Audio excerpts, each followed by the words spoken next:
Badai COVID masih menerpa dunia. Memang sedikit beda analis dunia dengan analis Indonesia, datanya maupun perkataannya. Cina mengatakan tahun ini minus 6,8%. Indonesia tidak akan berani jujur begitu pastinya. Harus optimis. Apalagi mengungkap apa yang Goldman Sachs laporkan di CNN kemarin bahwa tahun 2022 akhir corona baru bisa hilang dari seluruh dunia. Nggak akan ada hal seperti ini di berita nasional. Tidak akan ada. Ya kita ketawa aja, monggo. Data di masa depan kan bisa disebut apa saja, termasuk perhitungan analisa jujur, realistik, yang pasti Indonesia minus juga. Lalu di tahun 2021, pejabat negara bilang Indonesia nanti akan naik 5,1%. Sekali lagi, pengamat ekonomi internasional hanya geleng-geleng kepala melihat optimisme Indonesia. Salah emangnya optimis? Oh ya enggak lah, bener banget dan harus optimis itu. Hanya ada hitungan realistik harusnya sebagai basis berkata optimisme itu. Misalnya, apa grand plan-nya? Bagaimana 5% itu diraih? Nah, yang diperlihatkan bukan angkanya dulu naik 5%, tetapi perlihatkan bagaimana 5% itu dicapai. Kalau 5% yang ditonjolkan, kalau hanya kata-kata 5% yang digaungkan, ya semua orang yang nggak usah doktor ekonomi untuk mengatakan seperti itu. Bilang aja, tahun 2020 ini Indonesia naik 5%, tahun 2021 naik 7% pertumbuhan ekonomi nasional. Wis ngono wae. Dan caranya, jawabannya simple, bukan urusan saya.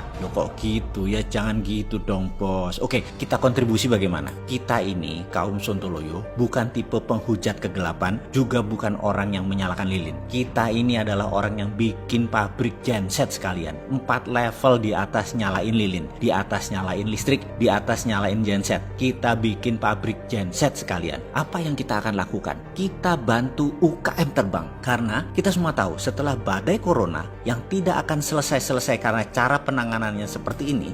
Sebentar.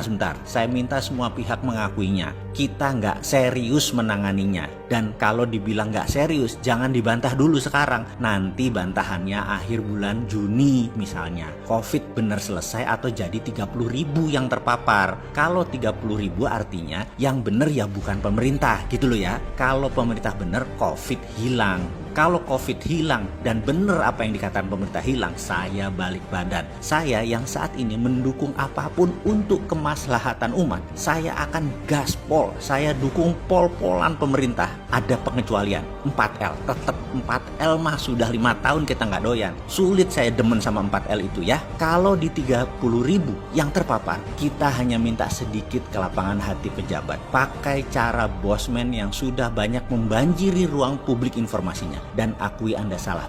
Yalah nggak usah gitulah, nggak usah ngaku-ngaku lah. Kita juga nggak maksa kok. Jadi ambil saja metodenya. Gimana? Begini kita sederhanakan strateginya. Salah satu caranya dulu kita perjelas. Di dalam pendanaan bisnis ada 2 rumus yang paling banyak dipakai. 1, pinjaman bank. 2, IPO. Pinjaman uang di bank syaratnya punya jaminan. IPO syaratnya lebih panjang lagi. Bagaimana kalau kita meniru sukses Cina membangun Shenzhen Exchange atau bursa equity UKM, di mana saat ini ada lebih dari 20.000 UKM terdaftar di bursa Shenzhen. Maka Indonesia harusnya punya bursa equity UKM tersebut. Seperti halnya Shenzhen Exchange. Pengelolanya swasta, lebih lincah, lebih agile. Beda dengan Shanghai Stock Exchange, beda dengan Hong Kong Stock Exchange atau Hang Seng, atau juga dengan New York Stock Exchange. Maka Shenzhen lebih dinamis karena UKM lebih sederhana pembukuannya, lebih simple data-datanya, gampang mereview produknya, mereview service dari UKM. Lihat saja produknya, lihat saja outletnya, lihat saja tokonya, apapun itu lebih sederhana. Sehingga tidak diperlukan yang namanya Arthur Andersen untuk mereview, Ernst & Young atau PwC untuk mengaudit.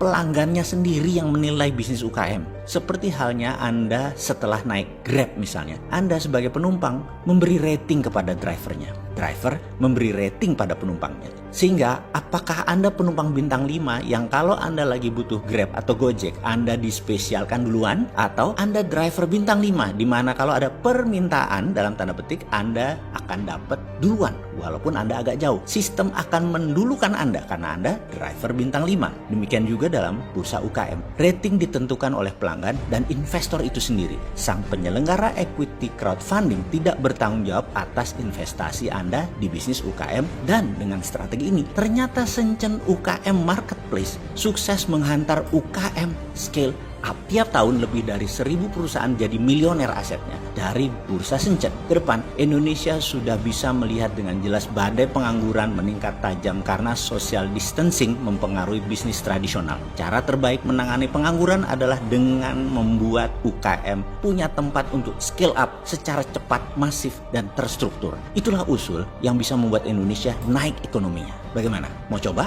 Masih harus nunggu COVID-19 terpapar 30.000 orang? Kok gitu sih kalian?